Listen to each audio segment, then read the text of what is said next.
Can we do a tiny little add-on? Sure. Okay, so the inspiration for the running 760 is I was lucky enough for 15 or so years to work in the gym that Tommy Hafey trained at, and that was awesome. And he was an amazing. Never actually got to meet Tommy. I saw him around, but I never got to. How impressive was he? He's an impressive man. He was an impressive man. He was ridiculous. So he was in his early 80s. When I was at Bodywood, it was when he passed. So he was around 88 when he passed, I think. Like just ridiculous and just ripped and jacked and. Yeah, like you'd say 50s. Yeah, but like a better 50s, like 50s and an action hero figure. Like it wasn't just like... Yeah, like Chuck Norris 50s. Yeah. Like not like Granddad 50s. Yeah, just ridiculous.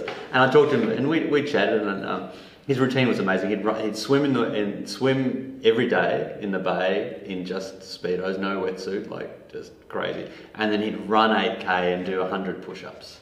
Like that was just his daily base training. Just to brush off the sleep. Yeah. And he was just a hero to all of us. I remember we had a Christmas dinner and people went around the table about who their greatest inspiration was. And it was just like every staff member at Bodyworld was like, Tommy Hafey, Tommy Hafey, Tommy. It was just incredible. But I had a really inspiring and insightful interaction with him one time, which is that he'd just finished training and I said, oh, all done, Tommy? And he's like, oh, thank God. And I was like, what do you mean? He's like, oh, I feel like rubbish today. I feel crook. I just didn't feel like training at all. And I don't know, it was really an eye-opener because it was like, he trained, like it's not like he feels like Superman all the time. Like he felt like rubbish, but he just had a routine and he just did it. And it was just really, I don't know, the power of habit. This is a whole other episode, let's just keep going. Training is a grind. Like that's why it's like, if it was easy to train well, everyone would be in amazing shape. Yeah, like it's but the power of habit, I think it's like a flywheel. So a lot of people don't understand what a flywheel is. I'll find a clip of how a flywheel works and put that here. For an energy storage flywheel, we hook a motor generator up to a wheel. When we put electrical energy into the motor generator, it accelerates the wheel, storing that energy as momentum on the wheel. When we want our electricity back, we let the momentum of the spinning wheel drive the motor generator, regenerating our electricity and slowing the wheel. Because that's how I feel training is that once it takes a tremendous amount of effort to get that flywheel going, to get its momentum up.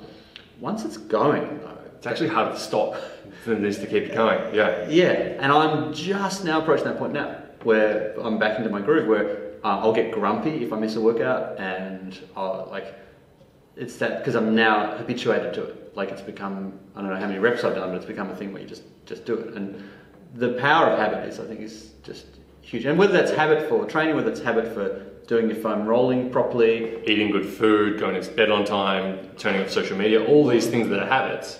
Smoking or not smoking, yeah. Yeah, so it's kind of like you've got to harness habits to your advantage. Yeah. Initially it takes willpower, it takes motivation, you've got to, the first 30 or so efforts have got to actually, right, I will not do this thing or I will do this thing at this time. And tick sheets.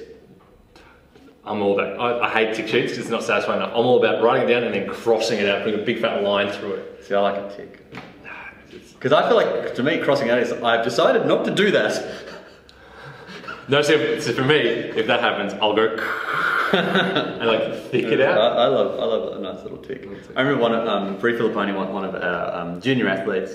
I remember Brie on our worksheets, and she's a graphic design background. Amazing handwriting, like it looks like a font. Yeah.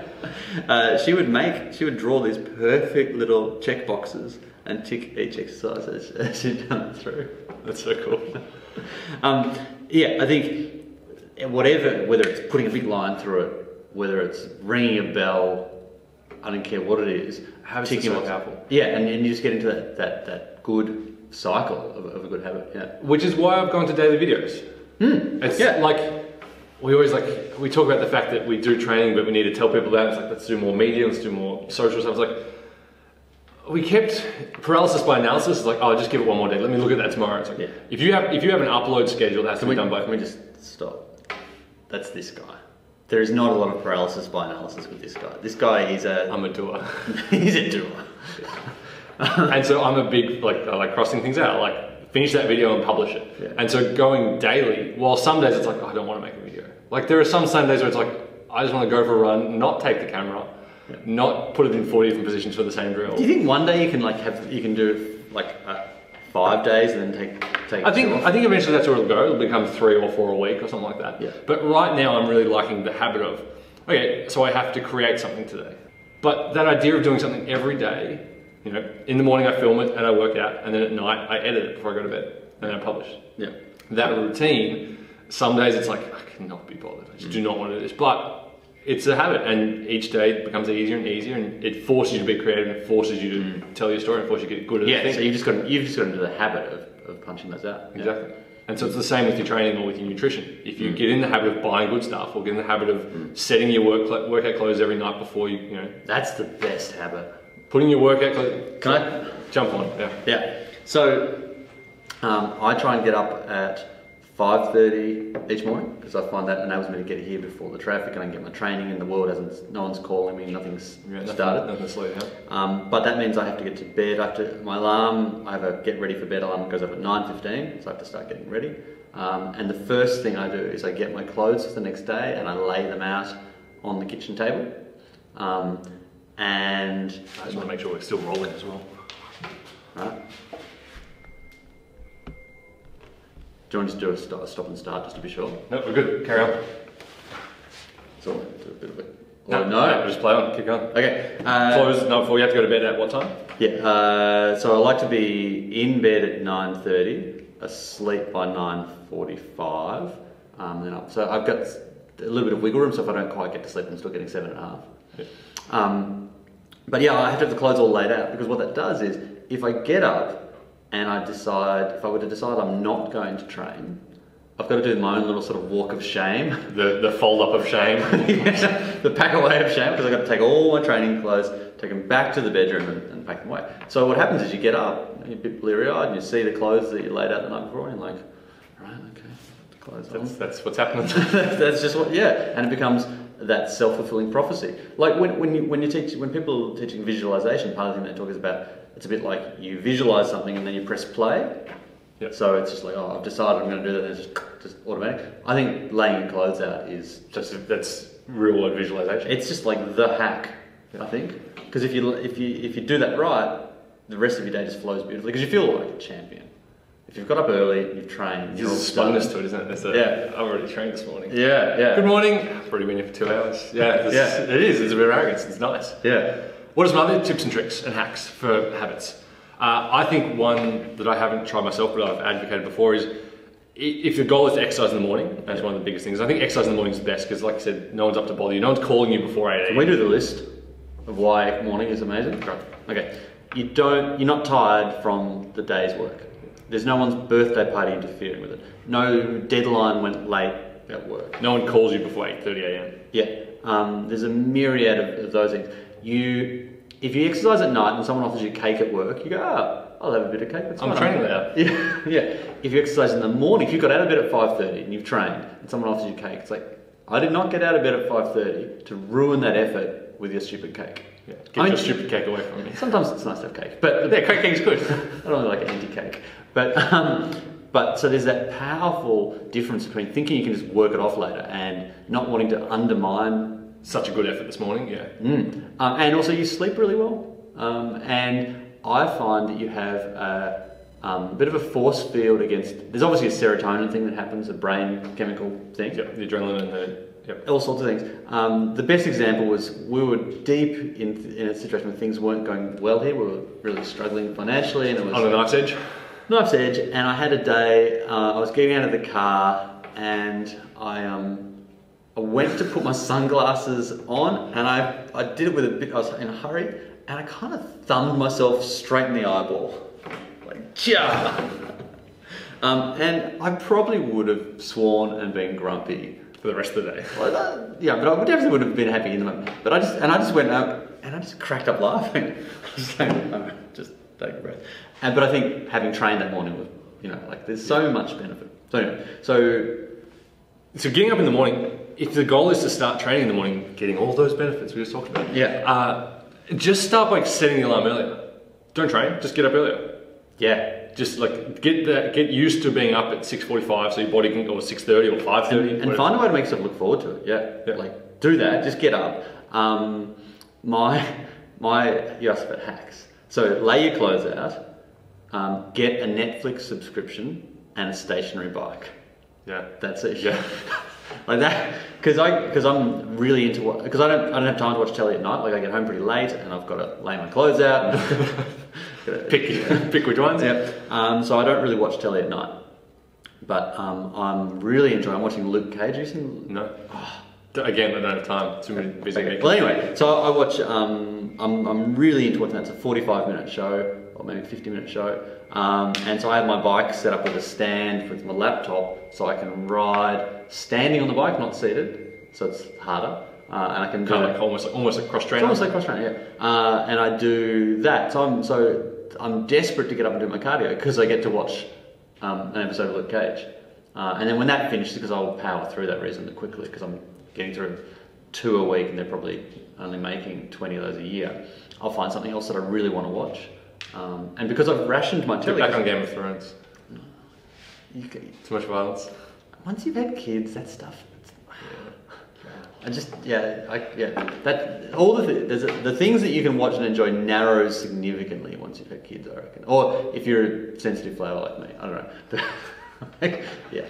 But anyway, the point being... that Netflix subscription... Make it fun, make it easy, make it enjoyable. Yeah, so I'm guaranteed to do those 2 rides a week. And I'm almost guaranteed to go an hour. Today I did 50 minutes of hard work, 10 minutes of cool down, and I watched a couple of your videos I had to catch up on in the last 10 minutes. Yeah. It's great. So lay your clothes out. Practice getting up early, get a Netflix subscription. and a bike. And a stationary bike or a stationary cross trainer or something in the house. Yeah. What else? Focus. It's a little bit deep, but I think focus on your reason for doing it. Very deep. Hence the gravity of the voice. This is like so. So I'm going to have a bit of difficulty talking about this, but a coach that I was friendly with and I liked a lot, the guy Paul Simpson. Maybe 5 years ago, he was a school teacher and he was over with a school group, and some of the adventure group that was taking them didn't assess the water that well, and some of the kids started to drown. And Paul went in and rescued the kids. And he had a heart attack. He arrived back on the ground, and he had a heart attack. And he died. And he left behind a beautiful daughter and a lovely wife, and it affected everyone profoundly in the basketball community. But it made me really want to be able to be in that situation and be, because he was, he saved people's lives, but also ensure that I'm still around. Yourself, yeah. So despite my appalling behaviour around my heart-based issues that we were talking the other week, so that's my reason for it, is like to stay really healthy, and so that's a reason that's that's hard to shirk and walk around. It's a serious thing. So my son did the best ever Father's Day. Do you remember did I show you the card? No, hang on. You're going to stop the start just to be Yeah, sure. we're cutting fine. So, my son did the best ever Father's Day card. And often people say things are humbling, and what they, like this was like humbling and made me go, oh, I'm not as good as my son thinks I am. But anyway, he said, the card, he's 6, or he's just turned 7. The card was, my dad is strong as a gorilla. My dad is as strong as a gorilla, as fast as a cheetah, and as smart as the internet. And it was just beautiful. But I've got that next to the door of my office, which is where I go out from with the training. So it's always there, and it's kind of like a little beacon of make sure you're living up to that. Yeah. So they're deep motivations. So you can have your hacks and your tricks, but I don't think they count for that much unless you have, because motivation isn't the rah feeling. That's hot. The definition of motivation is your reason for doing something. And so I think you've got to tie that in. And that's deeper, Yeah. That got deep. That'll do. Back away from the video. Back away. See you next week. Something less deep. I don't know.